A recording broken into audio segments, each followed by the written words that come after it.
Hello,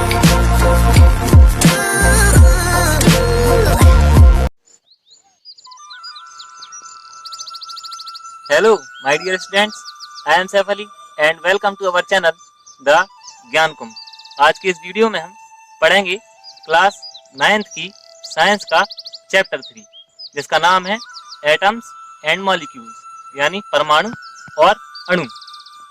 और इस chapter में हम जानेंगे परमाणु शब्द का इतिहास, परमाणु शब्द का अर्थ यानी कि परमाणु का मीनिंग, और परमाणु से जुड़े कुछ नियम और सिद्धांतों के बारे में, तथा आखिर में हम जानेंगे डाल्टन की परमाणु सिद्धांत के बारे में। तो वीडियो में बने रहिए हमारे साथ और देखते रहिए द ज्ञान कुंभ। सो स्टूडेंट्स, अब हम आ गए हैं बोर्ड की तरफ और आज का हमारा पहला टॉपिक है what is the history of an atom, यानी परमाणु का इतिहास क्या है। ऐसा नहीं है कि परमाणु आजकल की कोई चीज है। प्राचीन समय से ही इंसान परमाणु के बारे में जानने को उत्सुक रहा है और ये भी जानने को उत्सुक रहा है कि पदार्थ जो है किस चीज से मिलकर बना हुआ है। और इसी संदर्भ में आज हम जानेंगे कि क्या हमारे भारतीय विद्वानों ने बताया है परमाणु के बारे में। तो जी हाँ, उन्होंने भी परमाणु के बारे में बताया है।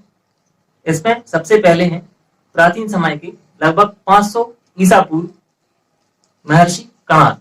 और महर्षि कणाद ने हमें बताया कि यदि हम किसी पदार्थ को विभाजित करते जाएं, यानी उसे छोटे छोटे टुकड़ों में तोड़ते जाएं और उन छोटे टुकड़ों को और छोटे टुकड़ों में तोड़ते जाएं, तो एक अवस्था ऐसी आएगी कि उनको और छोटे टुकड़ों में तोड़ना संभव नहीं होगा। और ऐसी अवस्था में हमें जो कण प्राप्त होंगे उन्हीं को नाम दिया उन्होंने परमाणु। और बाद में परमाणु का एक और नाम महर्षि कणाद के नाम पर पड़ गया, कण।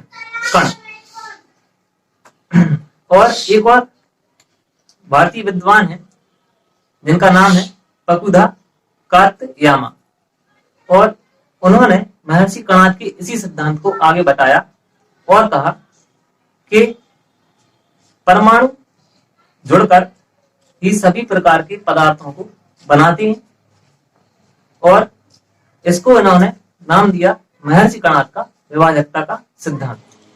इनके अलावा दो और विद्वान थे जो कि ग्रीक से संबंध रखते थे। प्राचीन ग्रीक में जो है दो विद्वान रहा करते थे जिनका नाम था डेमोक्राइटस और ल्यूसिपस। उन्होंने भी कुछ इसी तरह का सिद्धांत हमें बताया और कहा कि मैटर यानी पदार्थ को जब हम विभाजित करते हैं और तब तक विभाजित करते रहते हैं जब तक कि उसे और अधिक छोटे टुकड़ों में ना तोड़ा जा सके, तो हमें उस अवस्था में जो कण प्राप्त होते हैं उन कणों को उन्होंने नाम दिया एटम्स। एटम्स का शाब्दिक अर्थ होता है ग्रीक भाषा में अविभाजित, यानी जिसको और अधिक टुकड़ों में ना तोड़ा जा सके। अब हम जानेंगे कि ये सिद्धांत क्या कभी सिद्ध किए गए? तो नहीं, ये सिद्धांत कभी प्रयोगों द्वारा सिद्ध नहीं किए गए, ये केवल लिखित रूप से मौजूद सिद्धांत थे। लेकिन 18वीं सदी के अंत तक वैज्ञानिक तत्व और यौगिक में अंतर समझने लगे थे और ये जानने लगे थे कि जो है तत्व और यौगिक शुद्ध पदार्थों के प्रकार हैं। इसी संदर्भ में एंथनी एल लेवोजियर ने दो नियम और सिद्धांत बताए जिनसे हम परमाणु को और अधिक जान पाए। अब वो सिद्धांत क्या है, हम उनको एक्टिविटी के माध्यम से समझेंगे। तो परमाणु से जुड़ा प्रथम नियम है द्रव्यमान संरक्षण का नियम, यानी law of conservation of mass. अब इस नियम को समझने के लिए हम एक एक्टिविटी करेंगे। अब उस एक्टिविटी में आपको क्या करना है, सबसे पहले आपको कुछ केमिकल लेकर 2 या 3 केमिकल लेकर एक्स ग्रुप बनाना है, और जितने केमिकल आपने एक्स ग्रुप में दिए हैं उतने ही केमिकल लेकर एक और ग्रुप बनाना है जिसको नाम देना है वाई। जैसे कि मैंने एक्सपेरिमेंट करने के लिए जो है 3 केमिकल लिए, कॉपर सल्फेट, बेरियम क्लोराइड और नाइट्रिक एसिड। और आपको लेना है ग्रुप वाई में सोडियम कार्बोनेट, कैल्शियम कार्बोनेट और अमोनियम क्लोराइड। आपको इतनी केमिकल लेकर कुछ इस तरह से एक सिस्टम में जमाना है। अब उस सिस्टम को कैसे जमाएंगे? सबसे पहला आपको एक कॉनिकल फ्लास्क लेना है और उसको रबड़ के एक ढक्कन से यानी कॉर्क से बंद कर देना है, जिससे कि अंदर की हवा भी उसके अंदर ना आ सके।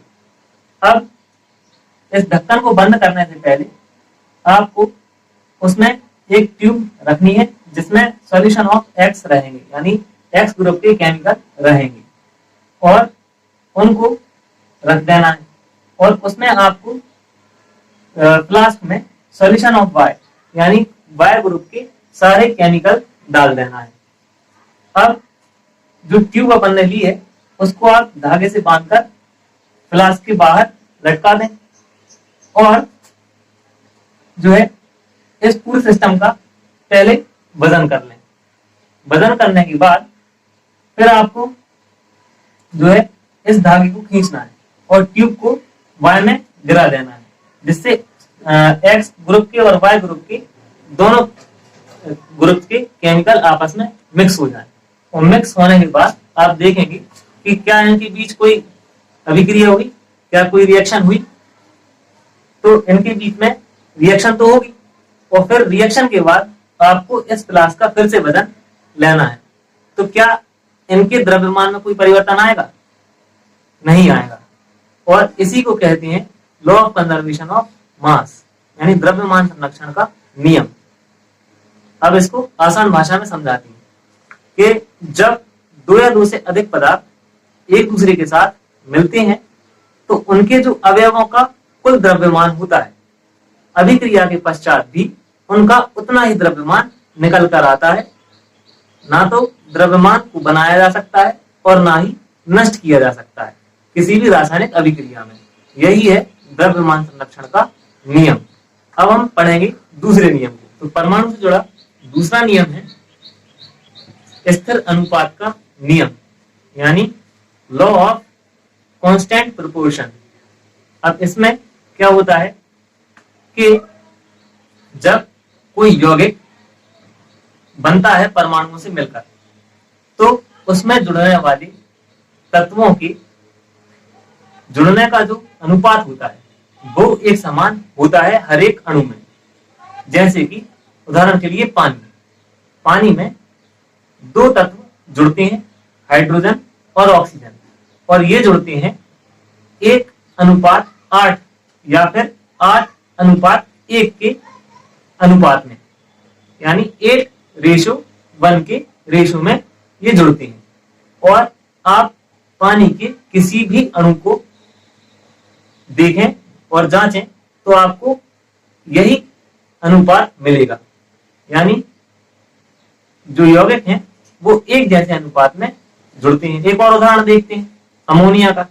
अमोनिया में नाइट्रोजन और हाइड्रोजन जुड़कर अमोनिया बनाते हैं और इनका जो अनुपात होता है वो होता है 14:3, यानी 14:3।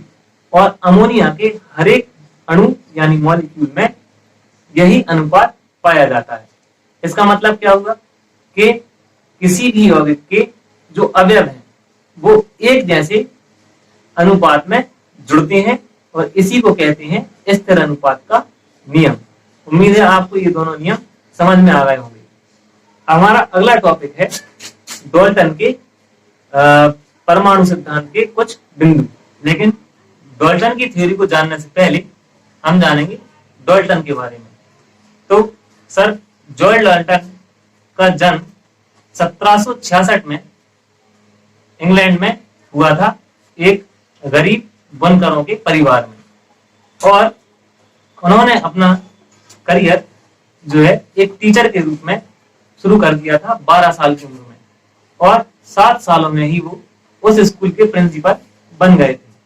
इसके बाद सन 1793 में उन्होंने मैनचेस्टर छोड़ दिया, एक कॉलेज में मैथमेटिक्स, फिजिक्स और साइंस केमिस्ट्री पढ़ाने के लिए। और फिर अंत में उन्होंने 1808 में अपनी एटॉमिक थ्योरी यानी परमाणु का सिद्धांत दिया। अब वो परमाणु का सिद्धांत क्या है उसके कुछ बिंदु मैं आपके सामने रखता हूं। तो डाल्टन की थ्योरी का पहला बिंदु है कि हर प्रकार का पदार्थ बहुत ही छोटे छोटे कणों से मिलकर बना होता है जिनको परमाणु कहते हैं, यानी all the matter is made up of very tiny particles is called an atom. और इसका इसी थ्योरी का दूसरा बिंदु है कि परमाणु को ना तो बनाया जा सकता है और ना ही नष्ट किया जा सकता है, यानी कि परमाणु एक अविभाजित कण है। तो इस सिद्धांत का तीसरा बिंदु है कि एक ही तत्व के परमाणु अपने में जो रासायनिक गुण होते हैं वो उनमें एक समान होते हैं। और इसी थ्योरी का चौथा बिंदु है कि अलग अलग तत्वों के परमाणु सभी रासायनिक गुणों में एक दूसरे से अलग अलग होते हैं। और इसका पांचवा बिंदु है कि जब परमाणु जुड़ते हैं और जुड़कर यौगिक बनाते हैं तो वो हमेशा छोटे पूर्ण संख्याओं के अनुपात में जुड़ते हैं, यानी कि जब वो जुड़ते हैं तो हमेशा स्मॉल होल नंबर्स के रेशो में ही जुड़ते हैं।